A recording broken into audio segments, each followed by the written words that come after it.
The colony on Vega Prime was once a beacon of human achievement. It stood as proof that humanity could stretch its reach beyond Earth and thrive in the vastness of space.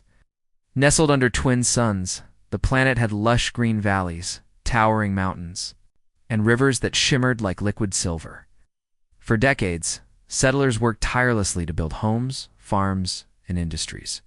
They dreamed of a future where Vega Prime would become a second home for humanity, a place where generations could grow and prosper.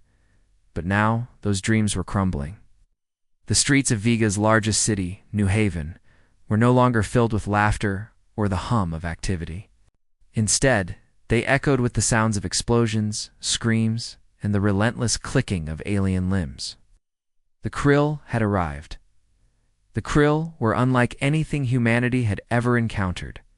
Their bodies were sleek and insectoid, covered in hardened exoskeletons that glinted menacingly in the sunlight. They moved in swarms, their numbers seemingly endless. Each creature stood taller than a man, with razor-sharp claws and venomous stingers capable of killing in seconds. But what made them truly terrifying was their intelligence. The Krill didn't just attack blindly, they adapted, and they showed no mercy. For weeks, the colonists had fought back. At first, they held hope. The Colonial Defense Force, led by Captain Daniel Hayes, managed to hold key positions around the city. Barricades were erected, weapons were distributed, and every able-bodied person was trained to fight. But the Krill kept coming. Wave after wave of them poured into the city, overwhelming defenses and pushing deeper into New Haven. Supplies dwindled. Ammunition ran low, and morale began to crumble. Captain Hayes felt the weight of failure pressing down on him. He was a good leader, calm under pressure, decisive when it mattered, but even he couldn't deny the grim reality. The Krill were too strong, too numerous. Every battle cost lives, and for every Krill killed, 2 more seemed to take its place. The colonists were losing ground faster than they could recover it. One evening, as the suns dipped below the horizon and painted the sky in shades of orange and red, Hayes stood on the roof of what used to be the city hall. Now, it served as the command center for the remaining defenders. Below him, the city burned. Fires raged unchecked, sending thick plumes of smoke into the air. The acrid smell stung his nostrils, and the distant sound of gunfire reminded him that the fight wasn't over yet. Not completely. Beside him stood Amelia Carter, the communications officer. She was young, barely in her mid-20s, but she carried herself with a quiet strength that Hayes admired. Her blonde hair was tied back in a messy bun, and dark circles shadowed her eyes from lack of sleep. Still, she hadn't given up. None of them had not yet. "Anything?" Hayes asked, nodding toward the comms equipment set up on the rooftop. Amelia shook her head, her expression grim. "Nothing. No response from Unified Command. I've tried every frequency, every channel. Either they're not listening, or—" She trailed off, unable to finish the sentence. Hayes sighed heavily. He didn't need her to say it. The truth hung between them like a storm cloud. If Unified Command wasn't responding, it meant one of 2 things. Either Earth was too far away to help, or worse.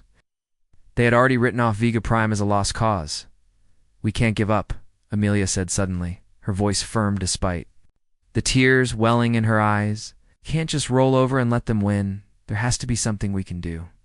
Hayes turned to look at her, seeing the determination etched on her face. It was the same look he'd seen on so many others, who refused to surrender even when the odds were stacked against them. It was admirable, but it also broke his heart, because deep down he knew how this story would end. "There's always something," he replied softly. "But sometimes, no matter how hard you try, it's not enough." Amelia clenched her fists, frustration bubbling to the surface. "Then what are we supposed to do? Just sit here and wait for them to finish us off? Is that it?" Before Hayes could answer, a loud crash echoed through the city. Both of them turned to see a section of the eastern wall collapse under the weight of a Krill assault. Dozens of the creatures poured through the breach, their chitinous bodies gleaming in the firelight. Screams erupted as civilians fled in panic. While soldiers rushed to plug the gap, Hayes grabbed his rifle and slung it over his shoulder. "Stay here," he told Amelia. "Keep trying to reach unified command. Someone out there has to hear." "Us, but no arguments," he interrupted, his tone leaving no room for debate. "If anyone's going to get us out of this mess, it's you."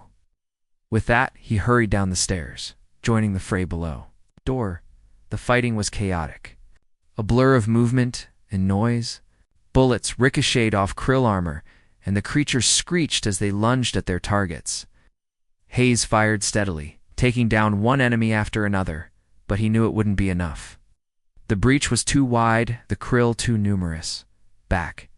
On the rooftop, Amelia watched the scene unfold with mounting dread. Her hands trembled as she adjusted the dials on the comms equipment, searching for any sign of life beyond Vega Prime. Static crackled in her earpiece, taunting her with its emptiness. "Please," she whispered, her voice breaking. "Someone. Anyone."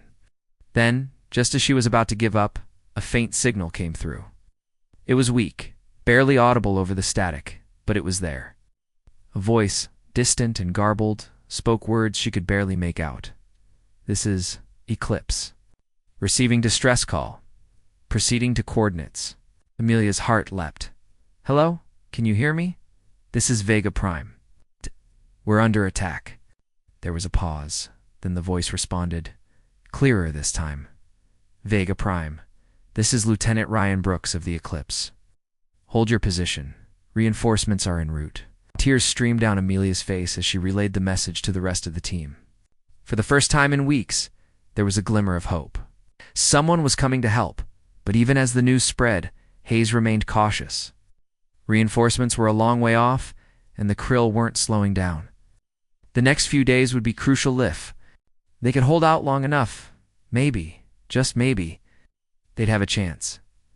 As night fell over New Haven, the city continued to burn.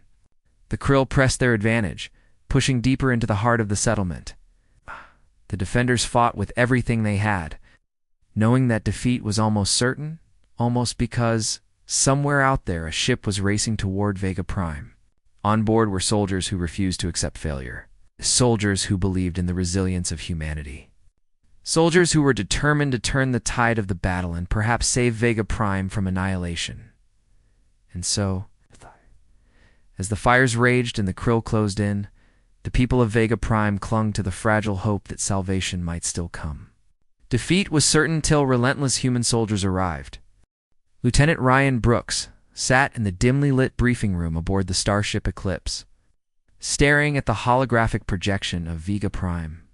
The image flickered slightly, showing a planet once vibrant and full of life, now shrouded in smoke and chaos. Fires burned across its surface, and the twin suns that had once illuminated its beauty were barely visible through the thick haze. Ryan's jaw tightened as he listened to the garbled distress signal playing on repeat. "This is Vega Prime calling any available units. We are under heavy attack by an unknown enemy. Supplies low. Casualties high. Request immediate assistance."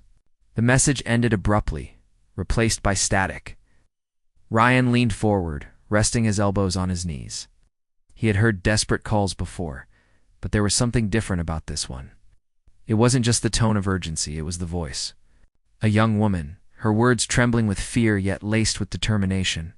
She hadn't given up. Not yet. Ryan glanced around the room. The rest of his team sat silently, their faces reflecting a mix of resolve and unease. They all knew what they were dealing with. The krill weren't new to humanity. They'd been encountered before, always leaving destruction in their wake. These creatures didn't negotiate, didn't retreat, and didn't stop until everything in their path was obliterated. General Laura Simmons stood at the front of the room, arms crossed over her chest. She was a tall, imposing figure with sharp features and piercing eyes that seemed to see right through people. Her reputation as a no-nonsense leader preceded her. Everyone in the room respected her even if they sometimes feared her. "Listen. Up," she said, her voice cutting through the silence like a blade. "Vega Prime is on the brink of collapse. If we don't intervene, it'll be another colony lost to the krill. That means thousands dead.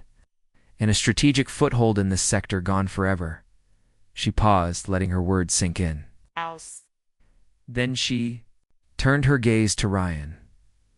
Lieutenant Brooks, you volunteered to lead this mission. Are you sure about this? Ryan nodded without hesitation. Yes, ma'am. Someone has to go. Those people deserve a fighting chance. Laura studied him for a moment, then gave a curt nod. All right, here's your team. She gestured too. The individuals seated around the table, first was Corporal Jake Miller, a broad-shouldered man with a rugged face and calloused hands. He specialized in demolitions and had a knack for improvising explosives out of whatever materials were available. His easygoing demeanor masked a fierce loyalty to his comrades. Next was Sergeant Olivia Kane, a sniper known for her deadly accuracy and calm under pressure.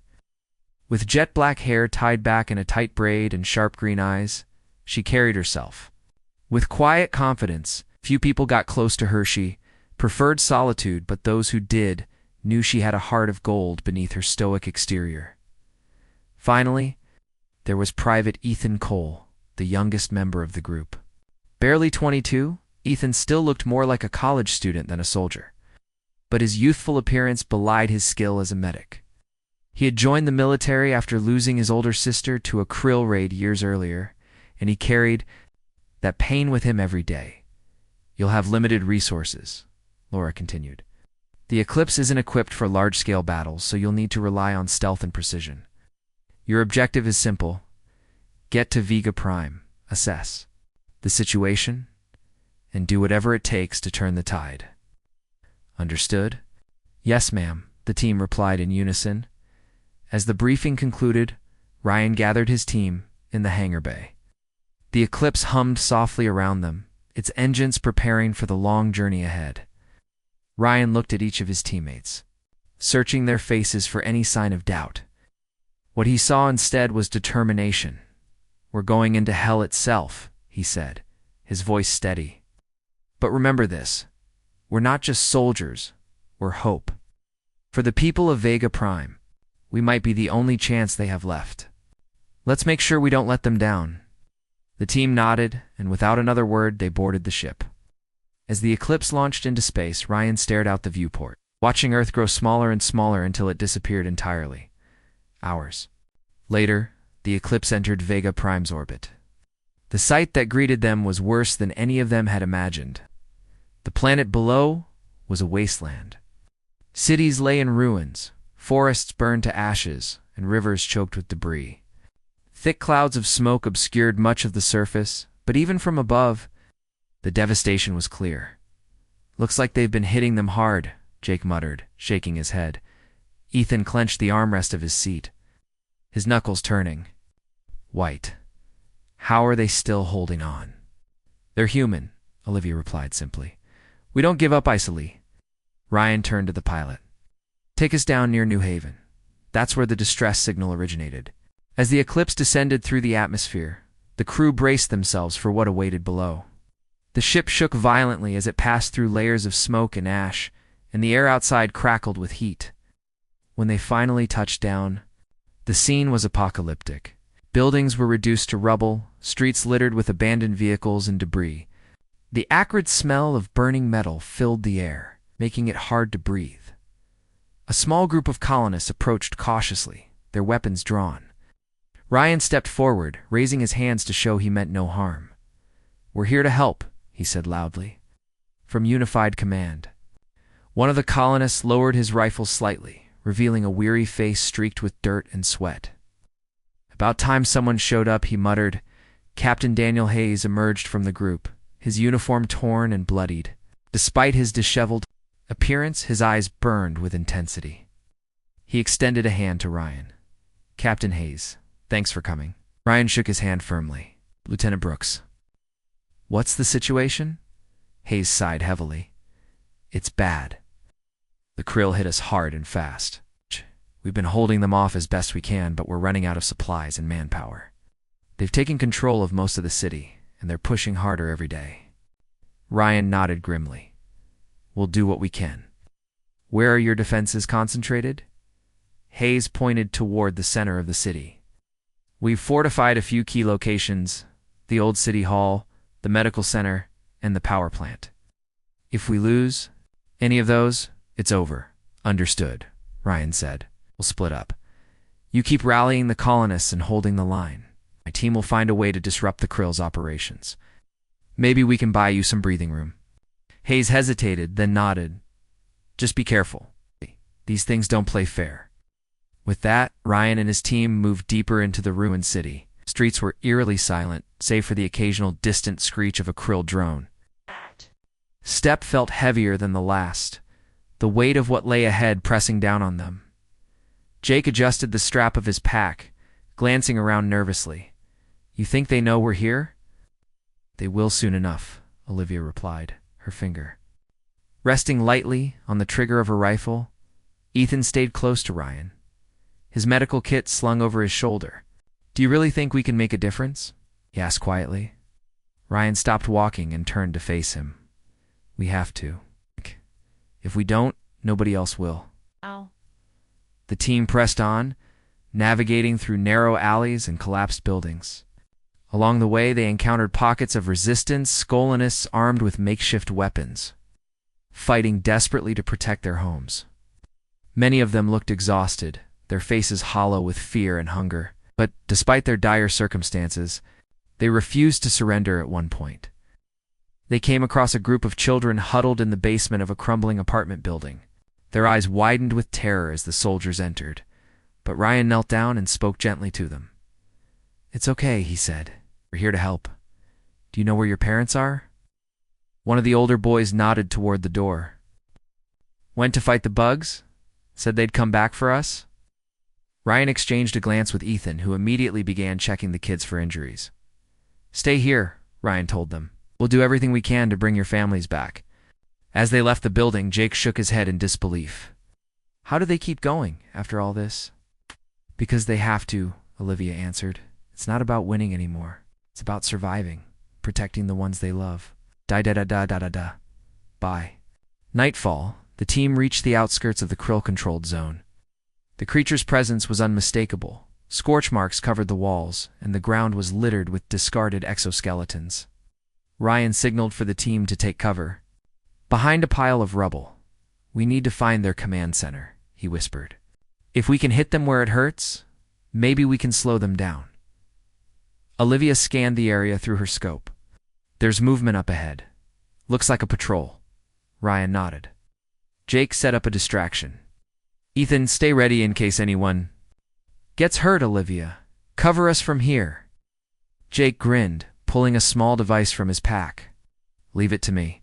Moments later, a loud explosion echoed through the street, drawing the attention of the nearby Krill, as the creatures rushed toward the source of the noise.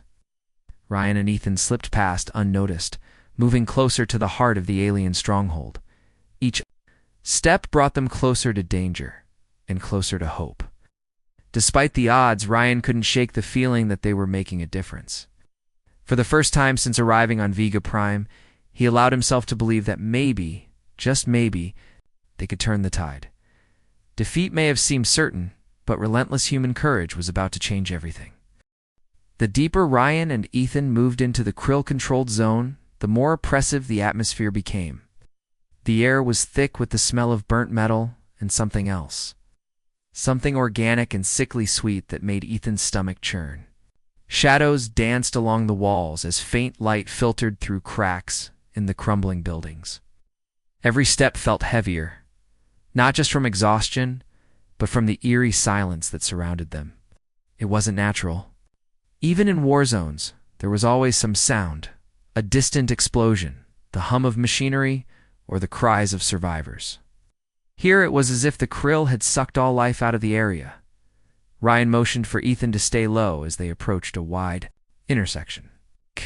He peered around the corner, his rifle at the ready. Dozens of Krill drones scuttled across the street, their clicking limbs echoing eerily in the stillness. They were smaller than the larger warriors Jake and Olivia had described earlier, but no less dangerous. Their exoskeletons gleamed faintly in the dim light, and their multifaceted eyes scanned the area constantly. We need to get past them, Ryan whispered, glancing back at Ethan, but quietly. Ethan nodded, though his hands trembled slightly. He adjusted the strap of his medical kit and took a deep breath.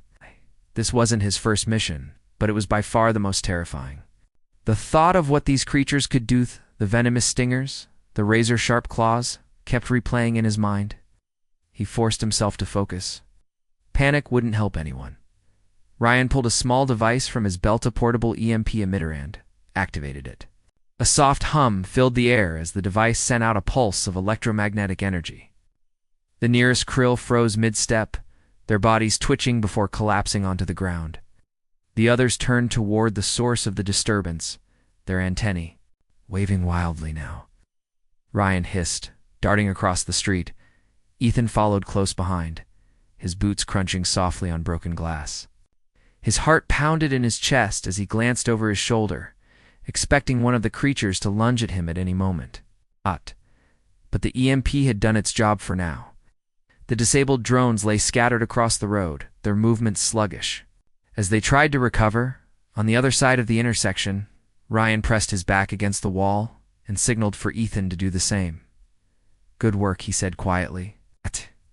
"Let's keep moving." As they ventured further into the alien stronghold, the architecture changed.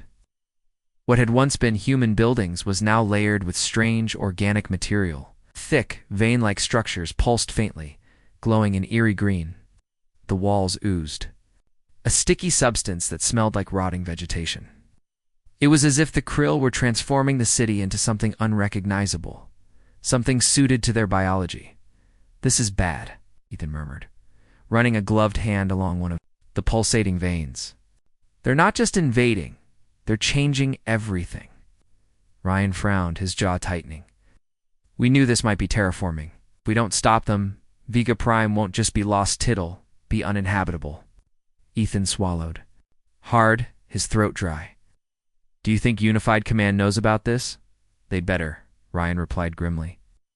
"If the krill can do this here, they'll try it everywhere." Out of him, the tunnel widened into a massive chamber. Its center stood a towering structure, a hive-like monstrosity covered in writhing tendrils. Strange symbols glowed faintly on its surface, shifting and rearranging themselves like living code. Krill workers scurried around it, tending to the pulsating mass, while larger warriors patrolled the perimeter. "That's got to be their command." "Center," Ryan said, crouching behind a pile of debris. Ethan squinted at the structure, his medical training kicking in. "Looks almost biological, like a giant organism." "Whatever it is, it's controlling their operations," Ryan said. "If we take it out, we might cripple their forces." "But how?" Ethan asked. "It's crawling with those things." Ryan pulled a small detonator from his pack and handed it to Ethan. "Jake packed these charges with enough punch to bring down a building. We plant them strategically, set the timers, and get out before it blows." Ethan hesitated, staring at the device in his hand. "And if we don't make it out, we will," Ryan said firmly. "Stick to the plan, stay quiet, and trust me." Infiltration began cautiously. Ryan led the way, using cover whenever possible to avoid detection. Whenever a krill patrol passed too close, they froze, holding their breath until the danger passed. Ethan stayed close behind, clutching the detonator tightly. His palms were slick with sweat, and his muscles ached from staying crouched for so long. At one point, they encountered a group of krill larvae nestled in a cluster of fleshy pods. The sight made Ethan's skin crawl. They looked like oversized insects, their translucent bodies pulsing with each breath. One of them shifted slightly, and Ethan nearly cried out, "Aye." Ryan shot him a warning glance, pressing a finger to his lips. Slowly, Ryan drew his knife and crept forward. With swift, precise movements, he silenced the larvae before they could alert the rest of the swarm. Ethan watched in stunned silence, both impressed and horrified by Ryan's efficiency. When they finally reached the base of the command structure, Ryan gestured for Ethan to start planting the charges. "Work quickly," he whispered. "I'll watch your back." Ethan nodded and knelt beside the pulsating mass. He attached the first charge to one of the glowing symbols, making sure it adhered securely. As he worked, he couldn't shake the feeling that the structure was alive, that it somehow knew they were there. The thought sent shivers down his spine, but he pushed it aside. There was no time for fear. Suddenly a loud screech echoed through the chamber. Both men froze, their heads snapping toward the sound. A pair of Krill warriors had spotted them. "Go," Ryan shouted, raising his rifle. Ethan scrambled to place the remaining charges, his fingers fumbling with the adhesive strips. Ryan fired steadily, taking down one of the warriors before ducking behind a nearby pillar.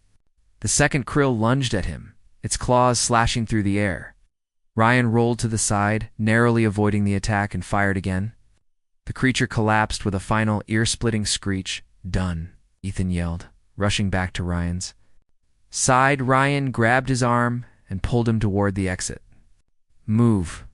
Behind them, alarms blared as the Krill swarmed the chamber. Workers abandoned their tasks, and warriors charged after the intruders. Ryan and Ethan sprinted through the tunnels, their footsteps echoing loudly in the confined space. "We've got maybe 2 minutes before those charges blow," Ryan panted, glancing over his shoulder. Ethan nodded, his lungs burning as he struggled to keep up. "What about Jake and Olivia?" "They'll meet us at the rendezvous point," Ryan said. "Just focus on getting there." The tunnel opened into a narrow alley littered with debris. Ahead, Jake and Olivia waited near a makeshift barricade, weapons at the ready. "Took you long enough," Jake called out, grinning despite the tension. "Less talking, more running." Olivia snapped, firing at the pursuing Krill. The team bolted down the alley, dodging falling rubble and bursts of enemy fire. Behind them, the ground shook violently as the charges detonated. A deafening roar filled the air, followed by a wave of heat and pressure that knocked them off their feet. Ryan groaned, pushing himself up from the ground. "Everyone okay?" "I'm fine," Jake muttered, brushing dust off his jacket. Olivia nodded, reloading her rifle. "Still in one piece?" Ethan coughed, wiping soot from his face. "That was intense." Ryan helped him to his feet. "Let's hope it was worth it." As they regrouped, the sounds of battle grew louder. The destruction of the command center had disrupted the Krill's coordination, leaving them disoriented and vulnerable. Across the city, colonists seized the opportunity to strike back, driving the invaders away from key locations. For the first time since arriving on Vega Prime, Ryan allowed himself a small smile. Defeat may have seemed certain, but relentless human courage had changed everything. The explosion that tore through the Krill command center rippled across Vega Prime like a shockwave. The ground trembled beneath their feet, and a thick cloud of smoke billowed into the sky, blotting out the twin suns. For a moment, everything seemed to stop. The screeches of the Krill fell silent, replaced by an eerie stillness. Then, slowly, the chaos resumed. But it was different now. Ryan and his team scrambled to their feet, brushing off dirt and debris as they assessed the situation. The detonation had done its job, collapsing the hive-like structure and sending waves of confusion through the Krill ranks. Without their central hub to coordinate attacks, the creatures began acting erratically. Some wandered aimlessly, while others lashed out in blind fury. "We've got them on the ropes," Ryan said, raising his voice to be heard over the distant sounds of renewed fighting. "But this isn't over yet." Jake nodded, reloading his weapon with practiced ease. "They're still dangerous, even without their fancy brain center. We need to get back to Captain Hayes and finish this." Olivia scanned the horizon, her sharp eyes picking out movement among the rubble.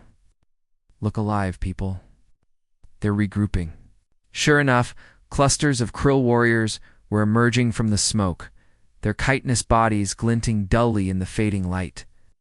They moved slower than before, their usual precision replaced by chaotic bursts of aggression. But there were still too many of them, and they weren't giving up. "Let's move," Ryan ordered, gesturing for the team to fall into formation. "Stick together. We can't afford to get separated." As they made their way back toward New Haven, the streets were no longer empty. Colonists poured out of hiding, emboldened by the sudden disarray among the Krill, armed with whatever weapons they could find: makeshift spears, scavenged firearms, even kitchen knives. They charged at the invaders with raw determination. Men, women, and even children joined the fight. Their faces streaked with soot and tears, but blazing with defiance. Ethan watched in awe as a young boy hurled a rock at a krill drone, distracting it long enough for a colonist to strike it down with a crowbar. "They're amazing," he murmured, shaking his head. "How are they still standing after all this?" "They have something worth fighting for," Olivia replied simply, firing another shot that took down a charging warrior. "Home, family, hope." The words struck a chord deep within Ethan. He thought of his sister, her laughter echoing in his memories, her absence a constant ache in his chest. That loss had driven him to join the military, to try to protect others from experiencing the same pain. Now, surrounded by these brave colonists who refused to surrender, he felt a renewed sense of purpose. By the time they reached the fortified positions near the city hall, the tide of the battle was beginning to shift. Captain Hayes stood atop a barricade, shouting orders and directing the counterattack. His uniform was torn and stained, but his voice carried authority and resolve. When he saw Ryan and his team approaching, relief washed over his face. "You did it," he said, clapping Ryan on the shoulder. "Whatever you hit, it worked. Their coordination is gone, for now," Ryan cautioned. "But they'll adapt. We need to push them back completely before they recover." Hayes nodded grimly. "We're ready. Everyone's been waiting for this moment." Plan was simple. Use the momentum gained from the destruction of the command center to drive the krill out of the city entirely. The colonists would hold key positions, pinning the aliens down, while Ryan's team moved to cut off their retreat routes. If executed correctly, it could turn the tide decisively in humanity's favor. "Stay sharp," Ryan told his team, as they prepared to move out. "This is where it gets ugly." The next few hours were a blur of violence and adrenaline. Led the charge, tossing grenades into clusters of krill and creating explosions that sent shards of exoskeleton flying in every direction. His demolitions expertise proved invaluable as he systematically collapsed buildings and tunnels, sealing off escape routes and funneling the creatures into kill zones.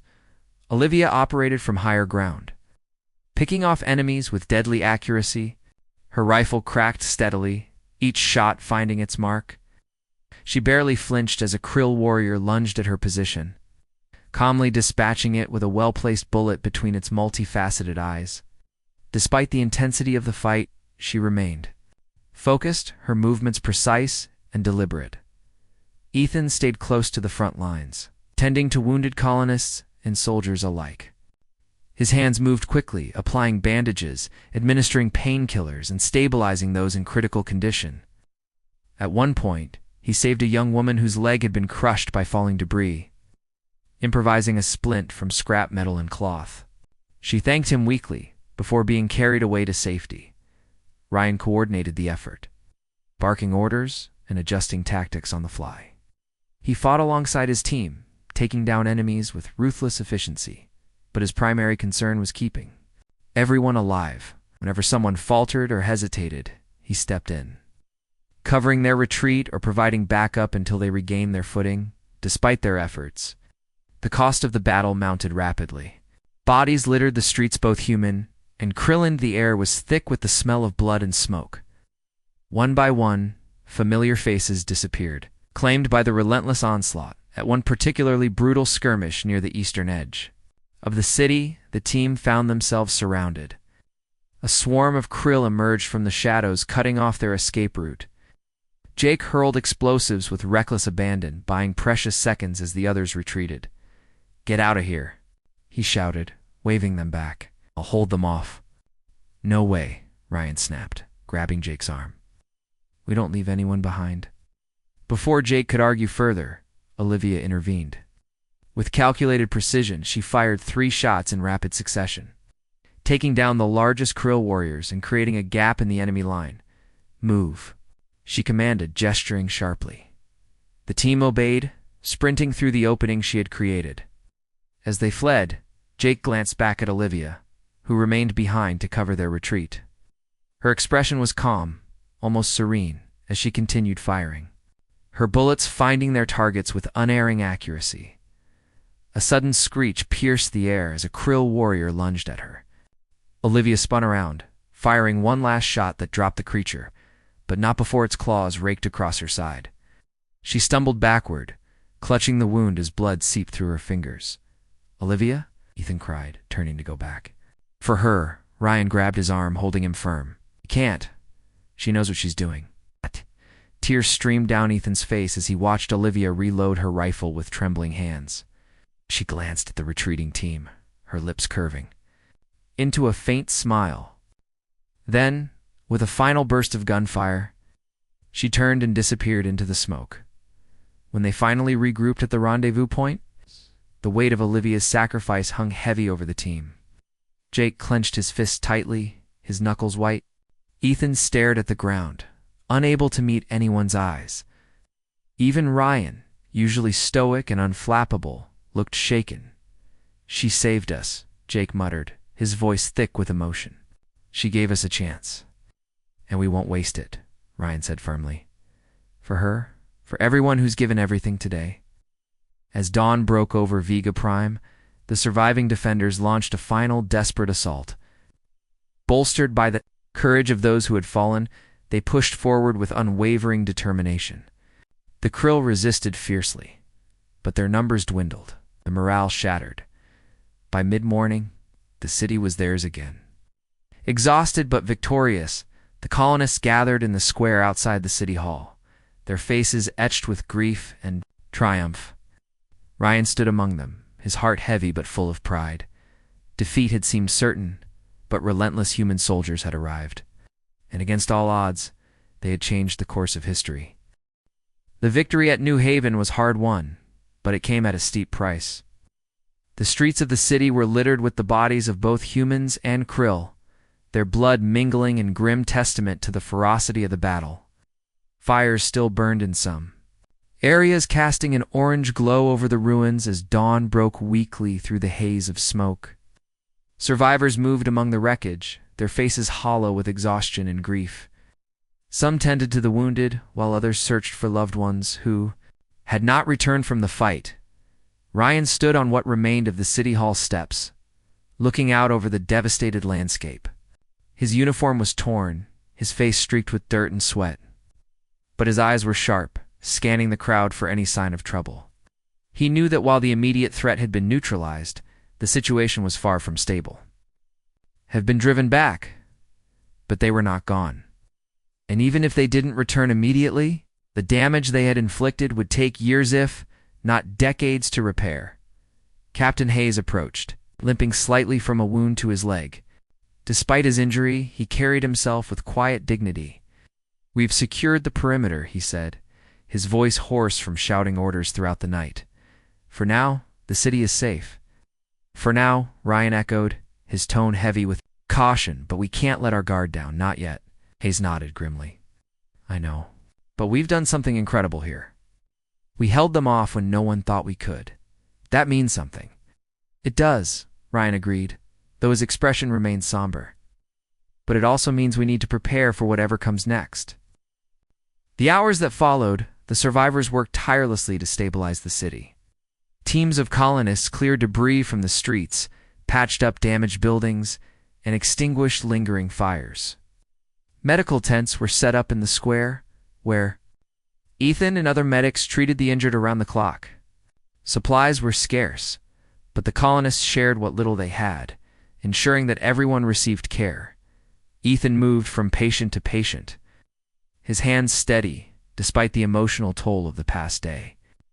Every wound he treated reminded him of Olivia sacrificed her decision to stay behind so the rest of them could escape.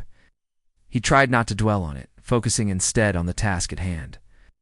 But the memory lingered like a shadow over everything he did. At one point, he paused to wipe, his brow glancing up at the sky. The suns were beginning to break through the clouds, casting long shadows across the square. For a brief moment, he allowed himself to imagine what Vega Prime might look like once it healed, if it ever truly could. Would the scars fade? Or would they remain etched into the land and the people forever?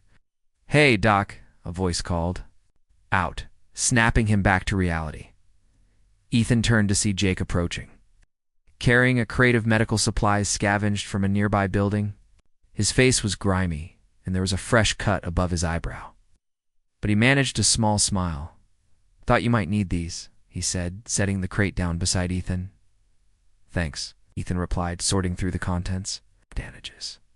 Antiseptics. Painkillers. It wasn't much, but it would help. Jake leaned against a nearby wall, watching silently as Ethan returned to work. After a few moments, he spoke again, his voice softer this time. "You okay?" Ethan hesitated, then shook his head. "No, not really." Jake sighed, running a hand through his hair. "Me neither. Losing Olivia is going to take some time to process. She gave us a chance," Ethan said quietly. "We wouldn't be here without her." "I know," Jake muttered, his jaw tightening. "And we'll make sure it wasn't for nothing." As the day wore on, Ryan gathered the remaining members of his team, along with Captain Hayes and several key colonist leaders. They needed to assess the situation and plan for the future. The meeting took place in the largest intact room of the city hall, its walls cracked and stained, but still standing. "We've pushed the krill out of the city," Ryan began, addressing the group, "but they're regrouping somewhere beyond the outskirts. If we don't act soon, they'll come back stronger, and we may not be able to stop them a second time." "What do you suggest?" Hayes asked, leaning forward. "We hit them before they're ready," Ryan replied firmly. "We locate their new base of operations and destroy it. It's risky, but it's the only way to ensure they don't pose a threat to Vega Primor or anyone else again." Murmurs rippled through the room as the others considered the proposal. It was a bold plan, perhaps too bold, but no one could deny its necessity. "I'll go," Jake volunteered immediately. "If there are more tunnels or structures to blow up, I'm your guy," Ryan nodded. "We'll need someone who can handle explosives." "What about me?" Ethan asked, speaking up for the first time. "You stay here," Ryan said firmly. "The colonists need you. Besides, someone has to keep an eye on things while we're gone." Ethan opened his mouth to protest, but closed it again. He knew Ryan was right. As much as he wanted to join the mission, his skills were better suited to helping those who remained behind. "And what about reinforcements?" Hayes asked. "Do we have any word from Unified Command?" Ryan exchanged a glance with Hayes before replying. "They're sending support, but it won't arrive for days, maybe longer. Until then, we're on our own." That evening, his preparations for the mission continued. Ryan took a moment to visit the makeshift memorial that had been erected in honor of those who had fallen. Names were scrawled on pieces of scrap metal and wooden planks, each one representing a life lost in the battle for Vega Prime. Among them was Olivia Kane's name, written in careful block letters by Jake. Ryan knelt beside the memorial, resting, a hand lightly on the edge of the plank, bearing Olivia's name. "We'll finish this," he whispered. "For you. For all of them." Behind him, Hayes approached quietly, stopping a few feet away. "You really think we can pull this off?" he asked, his tone cautious. Ryan stood, turning to face him. "I don't know. But we have to try. If we don't, everything they fought for will have been for nothing."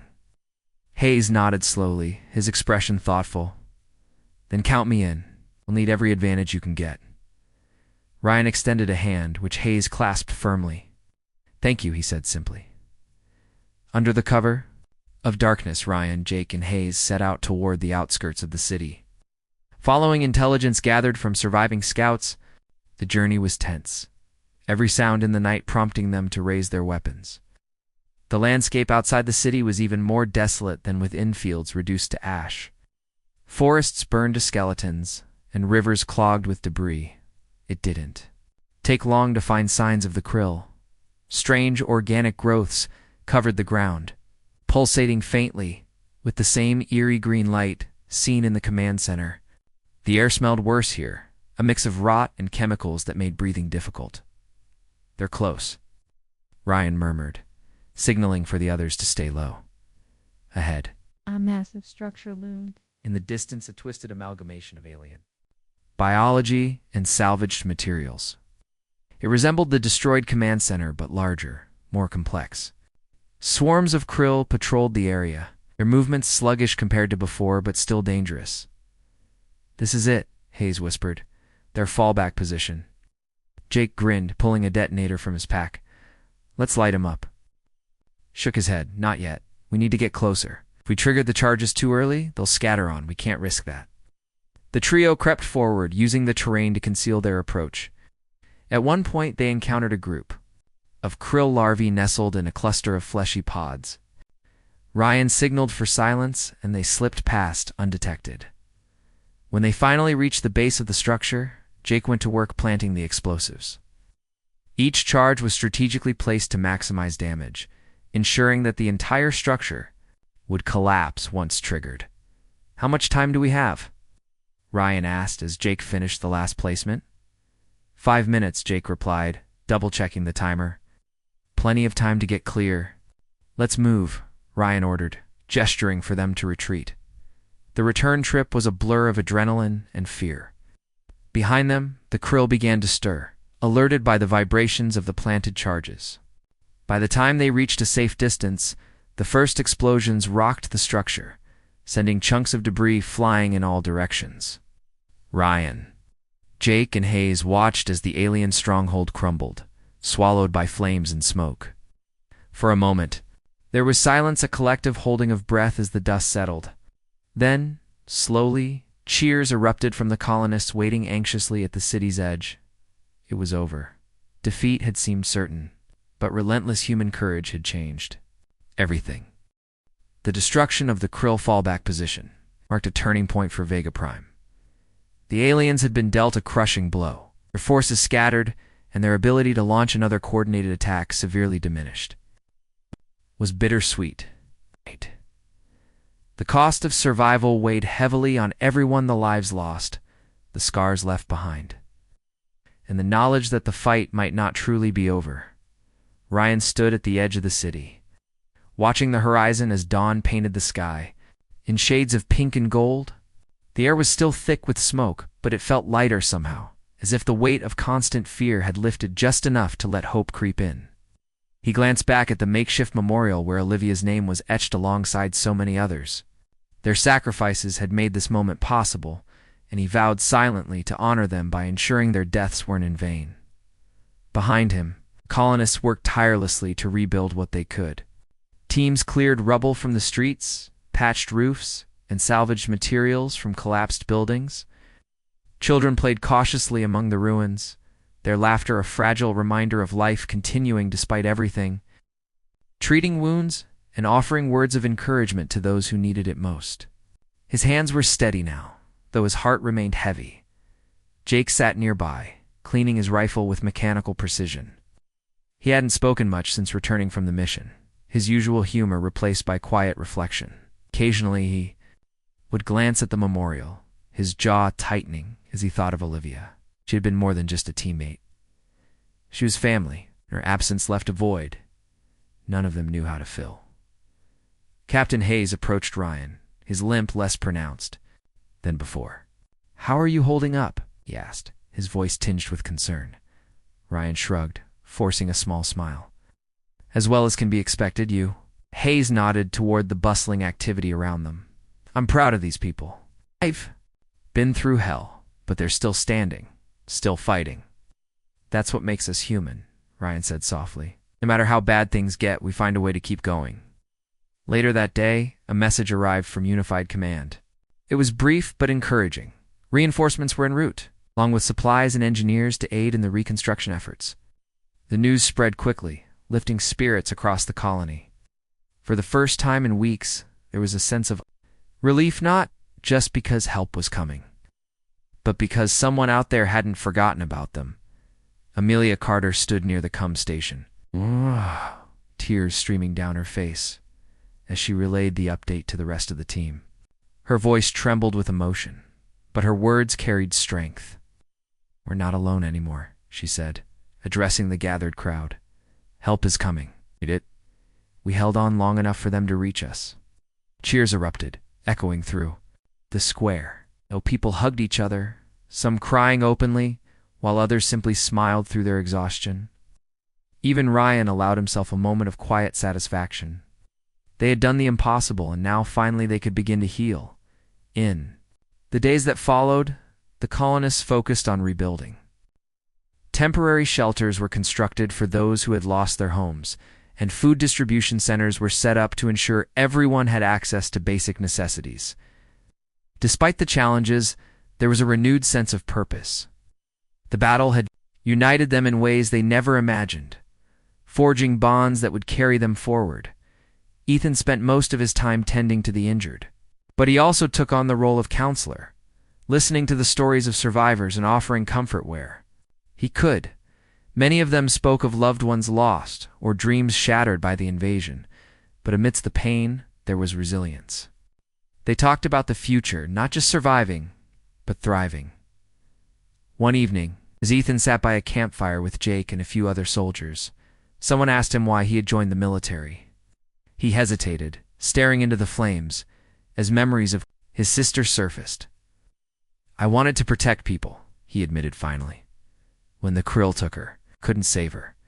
But maybe, just maybe, I can save someone else." Jake clapped him on the shoulder, his expression softening. "You've done more than that, kid. You've given these people a chance to start over." Ethan looked around at the faces illuminated by the firelight, exhausted but hopeful, and felt a flicker of pride. Maybe he hadn't saved everyone, but he had made a difference. That was something. When the reinforcements finally arrived, they brought not only supplies, but also news of victories elsewhere. Other colonies had repelled krill attacks thanks to intelligence gathered during the battle for Vega Prime. The destruction of the command center and fallback position had disrupted the aliens' operations across multiple sectors, giving humanity a rare advantage in the ongoing war. General Laura Simmons led the convoy. Stepping off her ship with an air of authority tempered by respect, she sought out Ryan immediately, pulling him aside for a private conversation. "You've done good work here," she said, her tone softer than usual. "Not just in defeating the krill, but in inspiring these people to keep fighting. You've reminded them and all of us what it means to be human." Ryan shook his head modestly. "It wasn't just me. Everyone played a part. Without them, we wouldn't have made it this far." Laura nodded, glancing toward the bustling activity in the square. "Still, leadership matters. And you've proven yourself capable of great things. What happens now?" Ryan asked. "Now we regroup, rebuild, prepare for whatever comes." "Next," Laura replied. "The krill aren't gone, they'll adapt, just like they always do. But for now, we have breathing room. Use it wisely." As the days turned into weeks, Vega Prime began to transform. New crops sprouted in fields once scorched by fire, and temporary structures gave way to sturdier buildings. The scars of battle remained visible, but they became symbols of survival rather than defeat. Ryan stayed behind longer than planned, helping coordinate the transition until the colony was stable enough to stand on its own. On his last night, he visited the memorial one final time. The names carved into metal and wood seemed to glow faintly in the moonlight, a testament to the courage of those who had fallen. "For all of you," he whispered, touching the plaque bearing Olivia's name. "We'll keep fighting. For Vega Prime, for humanity." The next morning, he boarded the Eclipse with Jake and Ethan, leaving behind a planet forever changed by their actions. As the ship ascended into orbit, Ryan gazed out the viewport, watching. Vega Prime shrank into the distance. "We'll see it again," Jake said, noticing Ryan's thoughtful expression. "Someday." Ryan nodded, a small smile playing at the corners of his mouth. "Yeah, someday." Back on Earth, the story of Vega Prime spread quickly, becoming a symbol of hope and determination. News outlets hailed the colonists and soldiers as heroes, proof that even in the face of overwhelming odds, humanity's spirit could prevail. At a ceremony honoring their bravery, Green stood before a cheering crowd accepting medals for his team. But his mind wasn't on accolades. It was on the people of Vega Prime, and the sacrifices that had made this moment possible. Later, he visited a monument dedicated to fallen soldiers, where Olivia's name had been added alongside countless others. Touching the cool stone lightly, he whispered, "Thank you, all of you." And so, despite the losses and hardships, humanity marched onward. The krill still posed a grave threat, but Vega Prime stood as a beacon of resilience, a reminder that no matter how dark the night, dawn would always come. Defeat had seemed certain, but relentless human courage had changed everything.